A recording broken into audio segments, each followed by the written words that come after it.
This is not my world, and I will find my way back to her.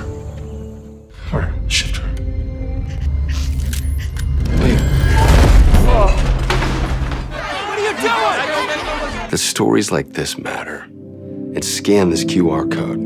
Thank you so much for being here to watch our film. Halo semuanya, selamat datang kembali di channel Ruang Film, sebuah informasi untuk kalian penikmat konten spoiler. Oke, kali ini kita akan membahas film fiksi ilmiah berjudul The Shift yang dirilis tahun 2023. Film ini bercerita tentang kisah seorang pria yang sengaja dipindah ke dunia paralel oleh sosok misterius yang mampu mengendalikan dimensi.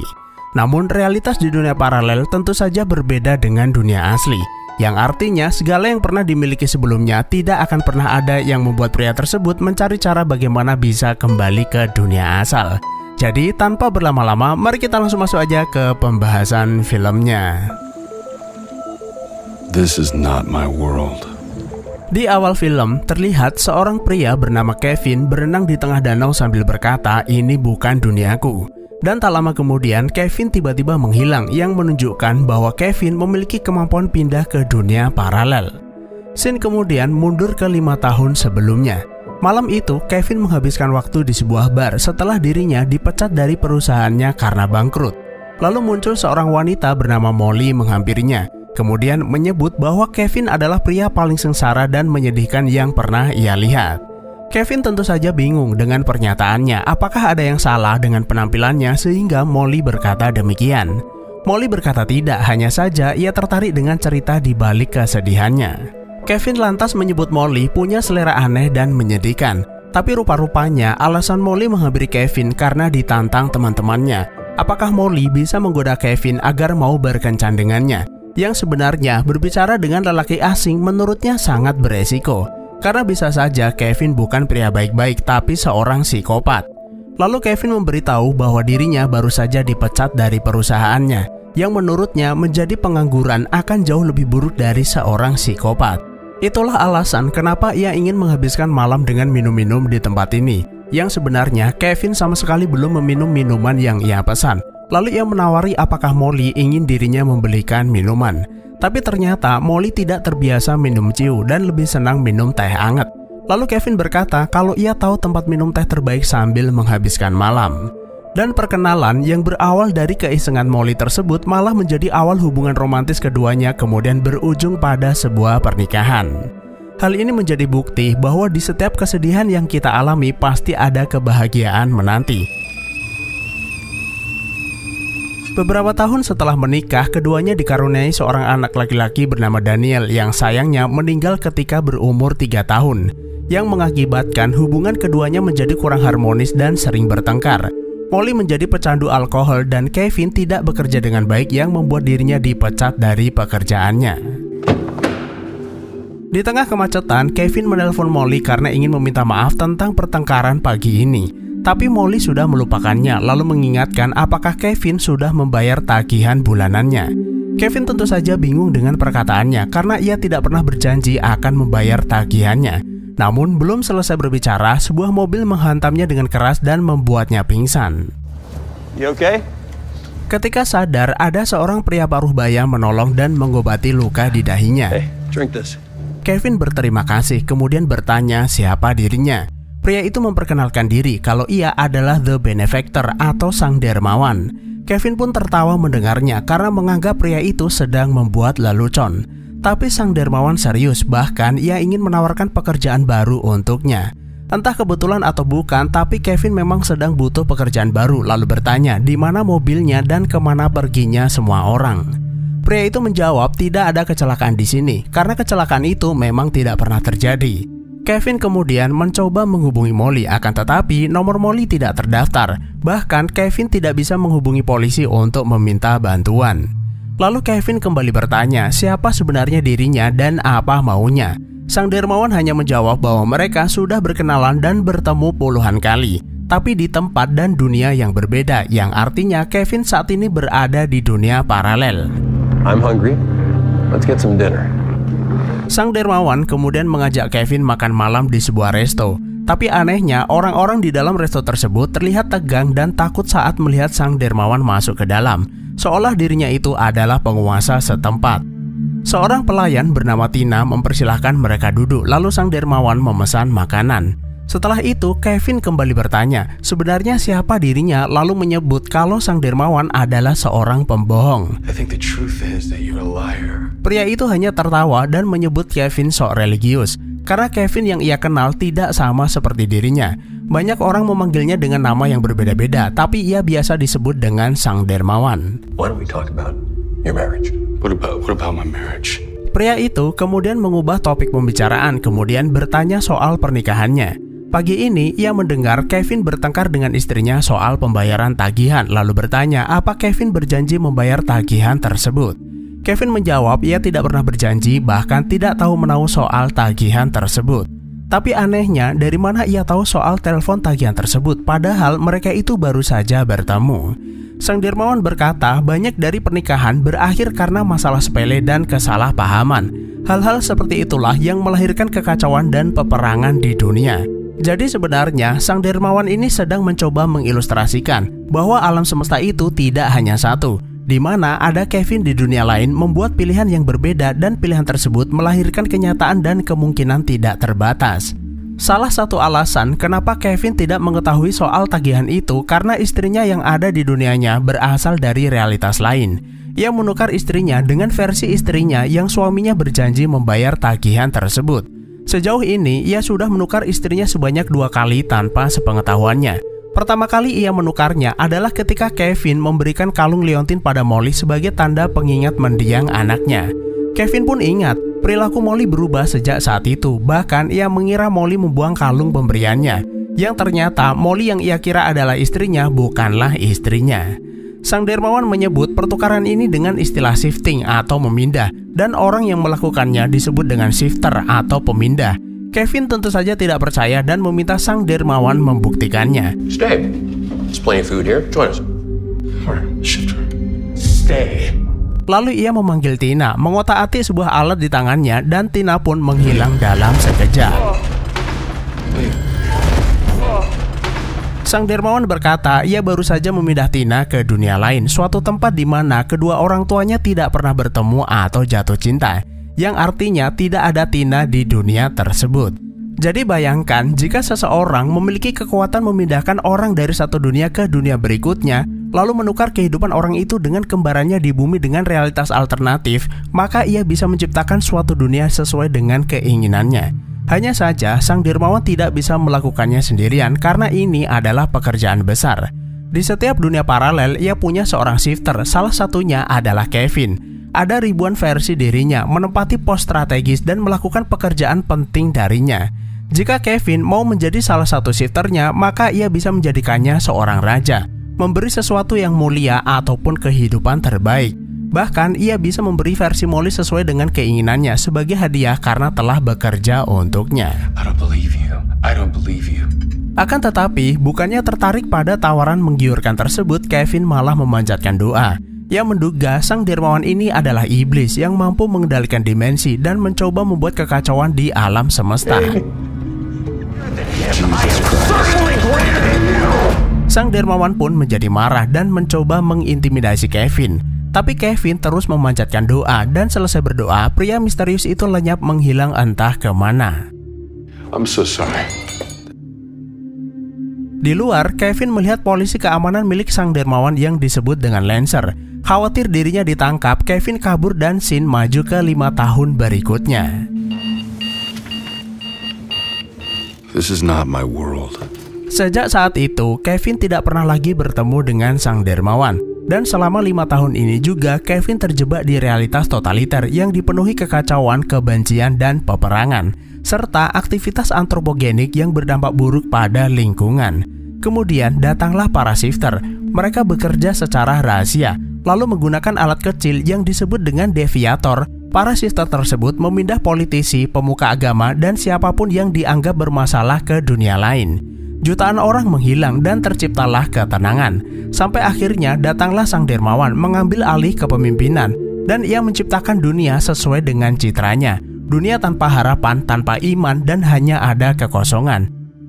Mayoritas orang tinggal di kota-kota kumuh dalam kemiskinan di bawah tangan besi polisi rahasia Sang Dermawan. Sebagian besar warga juga bukan berasal dari dunia ini, yang membuat mereka hidup di dalam mimpi tentang kehidupan yang tidak pernah mereka jalani. Inilah yang membuat publik menjadi sangat takut pada Sang Dermawan, karena mereka tidak mau dianggap pembangkang lalu dipindah ke semesta lain seperti yang terjadi pada Tina sebelumnya. Sang Dermawan juga mengancam Kevin kalau ia tidak akan pernah melepaskannya setelah doa haram penolakannya. Dan karena itulah Kevin terkenal di seluruh dunia dengan sebutan Kevin yang menolak. The last public appearance of the benefactor and the disappearance of the Kevin who refused. Selama 5 tahun ini, Kevin menyamar menjadi orang lain, bekerja menjadi kuli harian sambil mencari keberadaan shifter. Jika Kevin bisa mendapatkan deviator dari tangan mereka, mungkin ia bisa kembali ke dunianya ataupun menemukan Molly istrinya. Lunchtime. Selama bekerja, Kevin bersahabat baik dengan seorang pria bernama Gabriel, satu-satunya orang yang ia percayai dan mengetahui jati diri Kevin yang sebenarnya. Kevin juga sering menulis kisah orang hebat zaman dahulu atau penggalan ayat-ayat suci lalu membagikannya kepada Gabriel, dengan harapan sahabat baiknya itu tetap memiliki keimanan walau hidup di tengah kegelapan. Dan meskipun Kevin hidup serba kekurangan, tak lupa ia selalu berbagi rezeki dengan orang-orang miskin di sekitarnya. Try to help with whatever I have. I search for signs, glimmers in the darkness. Keesokan harinya, saat istirahat makan siang, Kevin menemui Gabriel lalu membagikan halaman ayat seperti biasanya.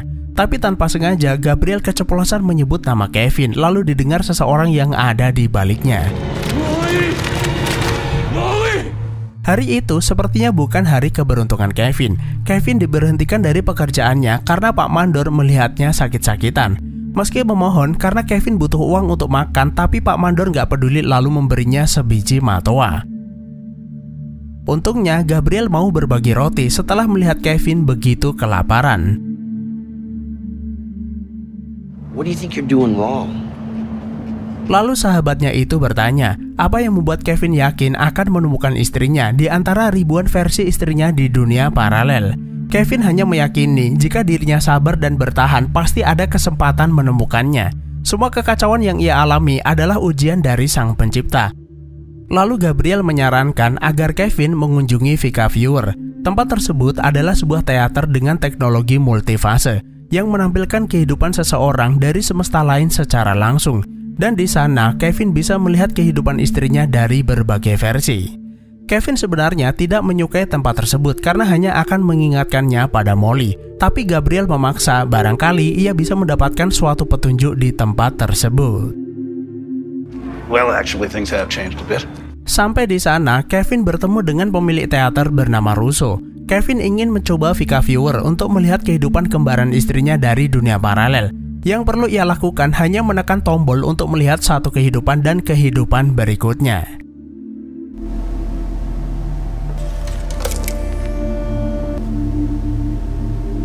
Setelah itu, Kevin mulai melihat satu persatu dari sekian banyak versi kehidupan istrinya. Sampai akhirnya ia menemukan versi Molly, seorang ibu tunggal dan masih mengenakan liontin yang pernah Kevin berikan padanya.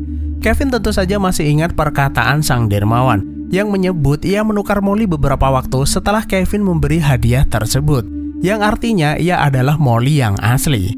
Kevin menceritakan hal tersebut pada Russo kalau ia berhasil menemukan Molly istrinya.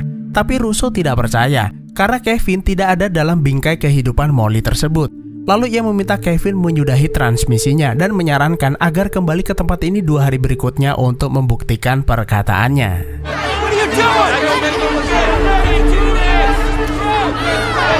Esok harinya terjadi keributan di sebuah ruas jalan. Para Lancer mencegah warga memasuki sebuah wilayah dan harus memutar jauh.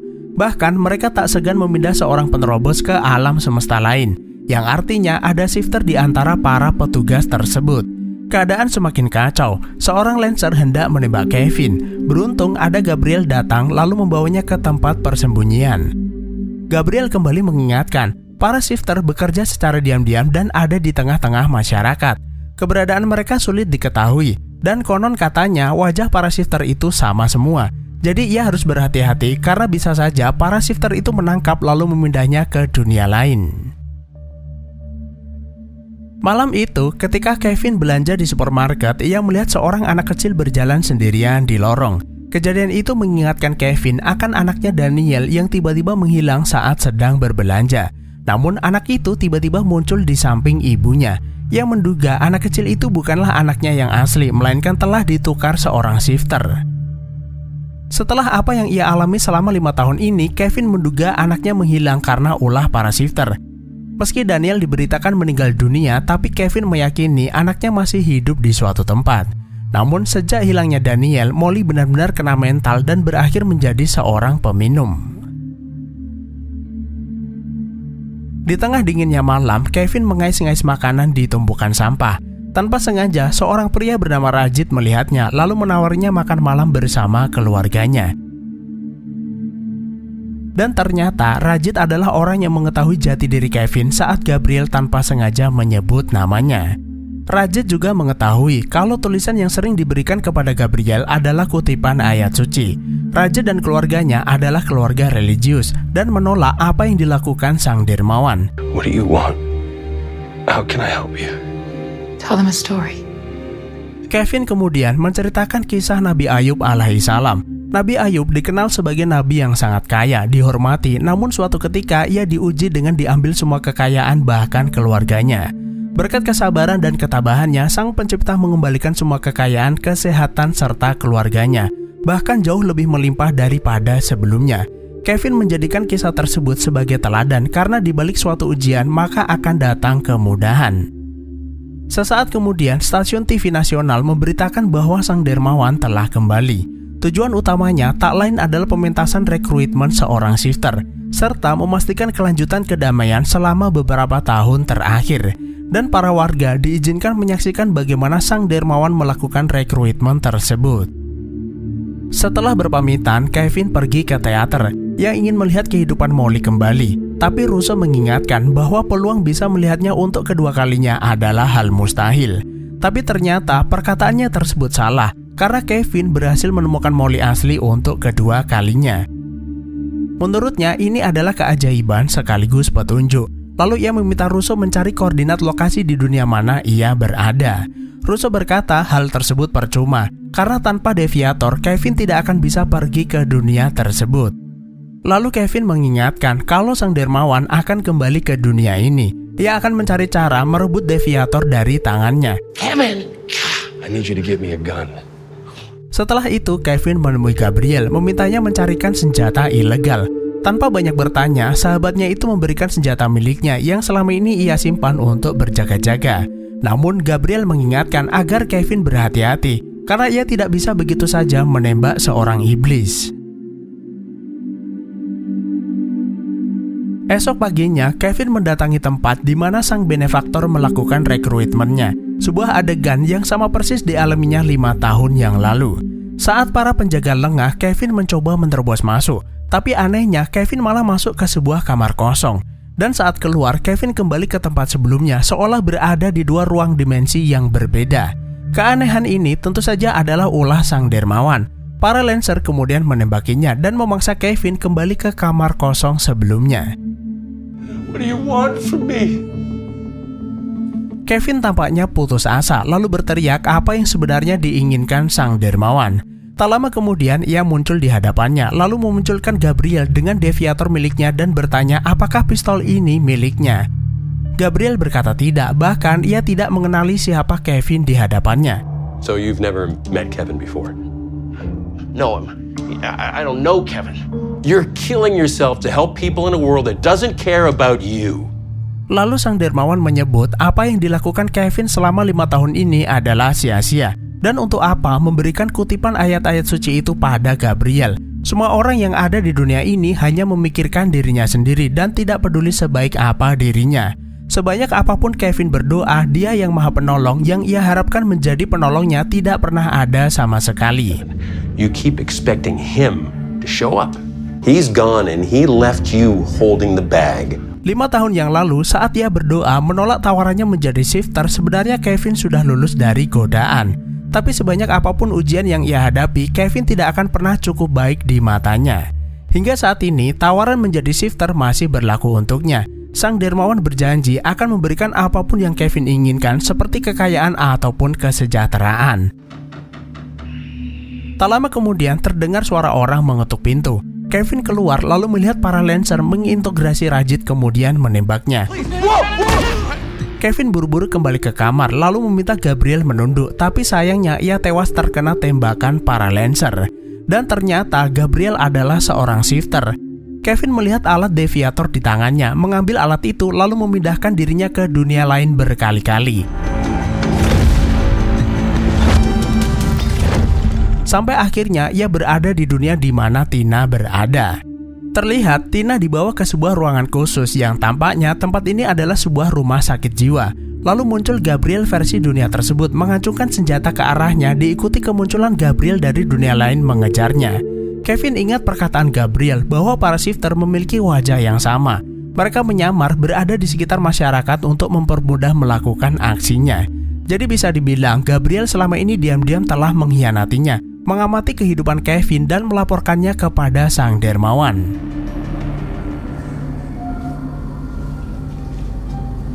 Setelah lolos dari kejaran para shifter, Kevin masuk ke sebuah ruangan di mana Tina berada lalu menemuinya. Tapi setelah melihatnya, Tina menjadi histeris. Dan sebelum para shifter itu menangkapnya, Kevin dengan cepat memindahkan dirinya ke dunia lain.